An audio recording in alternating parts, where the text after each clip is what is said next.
אני תות ואני אספר לכם על האריה שאהב תות. פעם אחת היה אריה שאהב רק תות. זה פשוט.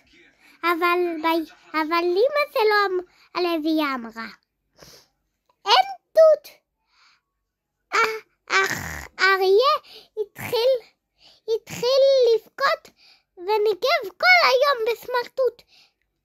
פעם הלך לבדוק תות והוא ראה ילדים והריח איך יש להם תות, והוא אמר, תנו לי תות, תנו לי תות.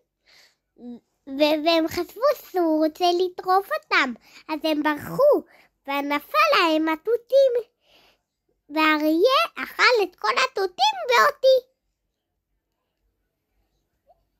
ואז אמר, איכסה, אני לא אוהב תות.